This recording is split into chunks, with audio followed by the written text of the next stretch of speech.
Bonjour à tous, chers élèves et chers amis du site au fond de la classe.com. Dans cet épisode, nous allons voir comment, dans Le Menteur de Corneille, les mensonges extravagants de Dorante sont la principale source de comique pour le public.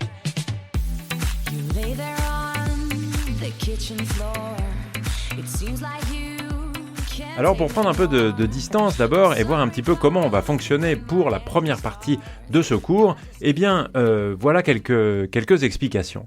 On va commencer par examiner aujourd'hui comment les mensonges extravagants de Dorante fonctionnent comme la véritable source de rire dans la pièce. Et pour ça, il faut se rappeler que Dorante, ce jeune homme qui est fraîchement arrivé de Poitiers à Paris, est d'emblée caractérisé par sa propension au mensonge.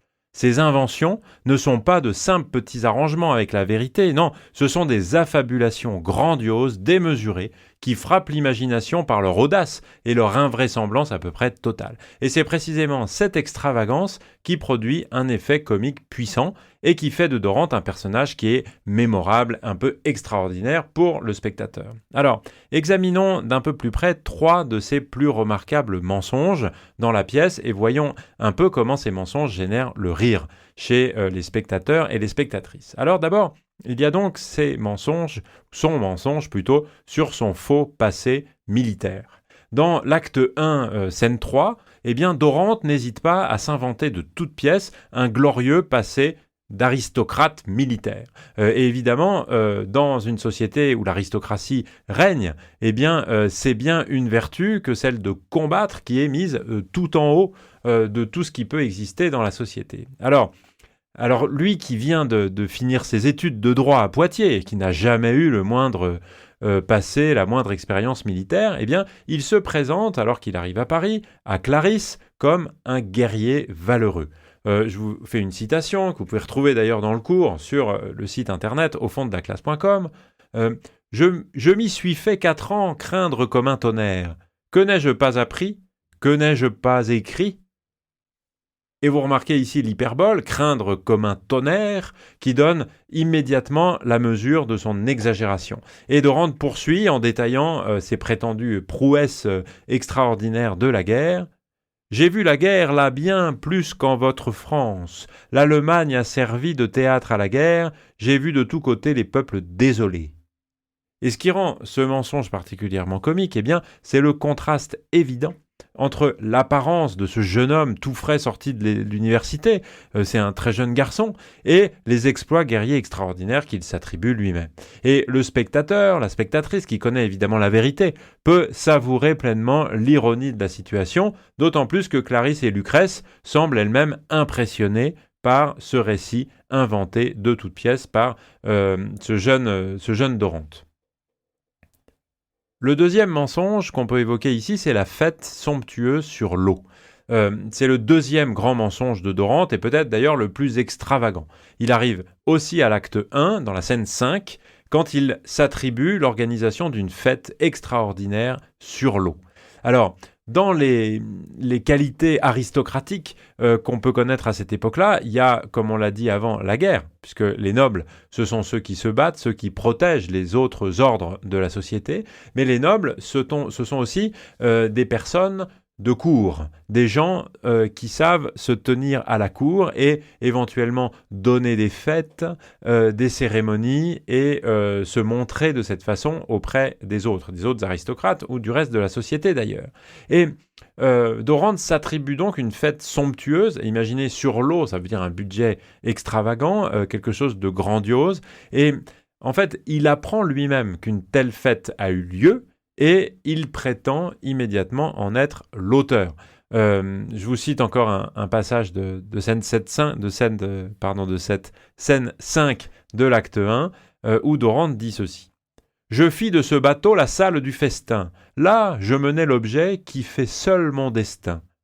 De 5 autres beautés la sienne fut suivie, et la collation fut aussitôt servie. » Donc, Dorante se lance ici dans une espèce de description minutieuse qui devient complètement absurde en fait par son luxe de détails et notamment avec un usage qui est habile de la prétérition, puisqu'il dit des choses de ce type un tout petit peu après.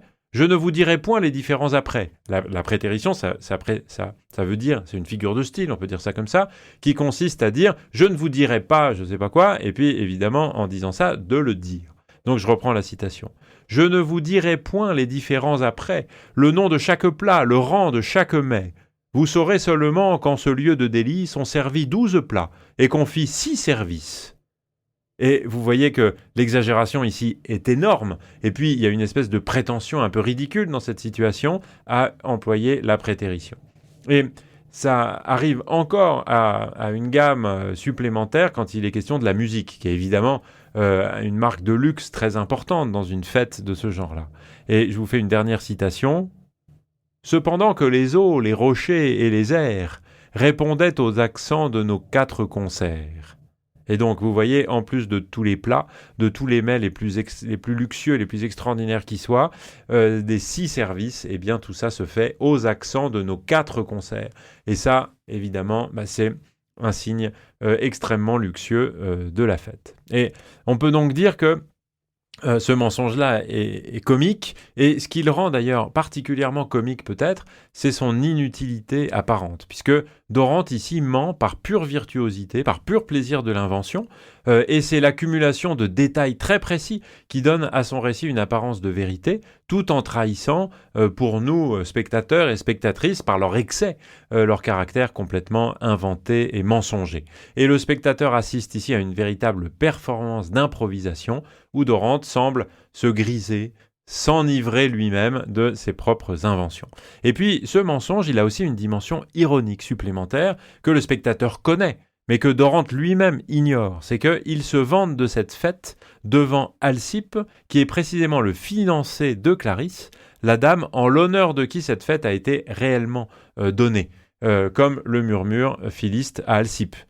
Puisque Philiste dit « Voyez qu'heureusement dedans cette rencontre, votre rival lui-même à vous-même se montre. » Et dans cette petite phrase dite à part à Alcippe, eh bien Philiste nous apprend que en réalité il y a un lien que Dorante ne connaît pas ici, ce qui ajoute évidemment de la tension importante à ce mensonge et donc du plaisir pour le spectateur. Alors, le troisième grand mensonge de Dorante, est probablement le plus élaboré, eh bien, c'est celui de son mariage secret. Son mariage secret à Poitiers, puisque dans l'acte suivant, l'acte 2, c'est dans la scène 5, pour échapper au mariage que son père a arrangé pour lui avec Clarisse, Dorante invente une histoire qui est complètement rocambolesque de mariage forcé à Poitiers. Et son récit, alors, prend des allures de roman d'aventure, avec une gradation dramatique qui est très impressionnante.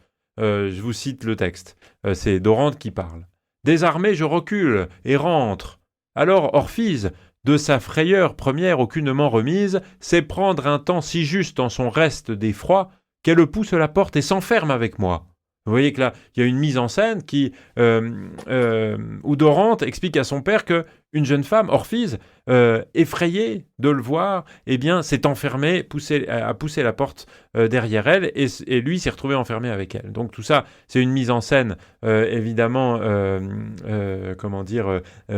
ridicule, d'exagération et de hasard qui tombe mal comme ça. Et la mise en scène, on peut le dire, est complète, avec les barricades et le sentiment d'urgence qui apparaît juste après, puisque Dorante enchaîne en disant « Soudain, nous entassons pour défense nouvelle, bancs, tables, coffres, lits, et jusqu'aux escabelles. » Et ce qui rend ce mensonge particulièrement savoureux, c'est la construction narrative qui est très élaborée et qui est digne d'un véritable romancier. Dorante déploie ici un talent de conteur qui force l'admiration, en fait, malgré l'évidente imposture, puisque tout ça, évidemment, est un mensonge, et d'ailleurs plus tard, quand il devra justifier l'absence de cette Orphise, sa prétendue épouse, qui évidemment n'existe pas, eh bien il ajoute un nouvel élément à sa fiction, c'est dans l'acte 4, la scène 4, « Elle est grosse, monsieur, et ne peut voyager. » Elle est grosse ici, ça veut dire elle est enceinte.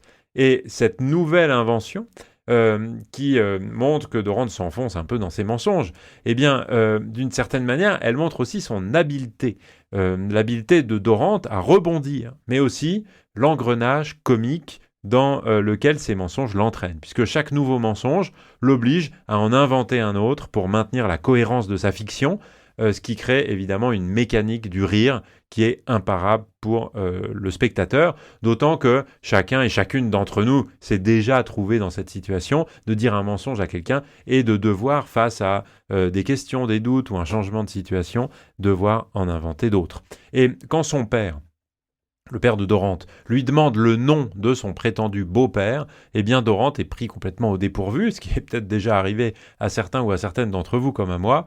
Géronte, le père, lui dit « Mais son nom !» Et Dorante répond en bafouillant « Monsieur, vous l'avez oublié !»« Non, mais j'ai Pyrandre !» Et puis il invente quelque chose comme ça, mais son hésitation ici et son invention in extremis d'un nom, Pyrandre, provoque évidemment une tension qui est propice à faire rire le public. Et la situation s'aggrave quand Géronte se souvient d'un autre nom que Dorante avait mentionné précédemment, ce qui fait que, en fait, il s'est emmêlé les pinceaux dans son mensonge, il a dit un nom, et puis en fait, il l'a oublié, et puis il a dû en réinventer un autre, mais le père s'en est aperçu, puisqu'il lui dit « Ce n'est pas celui-là, mon fils, vous m'avez dit. » Que je ne l'ai jamais connu que par écrit, que j'ai vu qu'il signait Armédon ou Argante. Et Dorante, alors, à ce moment-là, est contraint d'inventer une explication qui est encore plus farfelue, puisqu'il dit « Il se nomme Pyrandre, et d'Armédon aussi. » Et s'appelle Argante par un droit de famille. Puis finalement, donc, ce monsieur-là, qui est son beau-père prétendu, en fait, a 3 noms différents, ce qui est évidemment totalement grotesque. Et en tout cas, cette situation, elle illustre parfaitement l'engrenage comique du mensonge, puisque chaque nouvelle invention en appelle une autre et crée une espèce d'effet boule de neige où le menteur finit par s'empêtrer dans ses propres fictions. Alors, ce qui fait la force comique de ces 3 mensonges, eh bien d'abord, c'est leur démesure, puisqu'ils ne sont jamais de simples accommodements avec la vérité.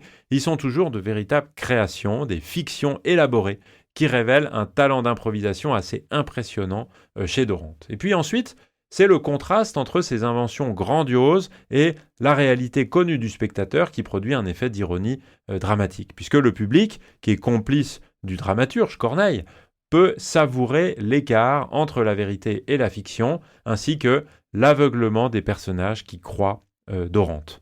Et puis, c'est aussi l'accumulation de détails très précis, comme je l'ai dit juste avant, qui rend ces mensonges crédibles pour les autres personnages, tout en étant manifestement invraisemblables et de plus en plus invraisemblables pour le spectateur ou la spectatrice. Et cette tension, elle est vraiment au cœur du plaisir comique que procure la pièce pour le public. Et puis enfin, c'est la virtuosité verbale de Dorante. Sa capacité à inventer sur le champ des histoires cohérentes et détaillées qui suscitent chez nous une forme d'admiration un peu amusée. Il y a dans ses mensonges une dimension un peu artistique, presque poétique, qui transcende la simple tromperie. Au fond, Dorante n'est pas seulement un menteur, c'est un créateur, c'est un conteur, c'est un poète de l'instant. Qui transforme la banalité du réel en fiction extraordinaire. Et ces mensonges,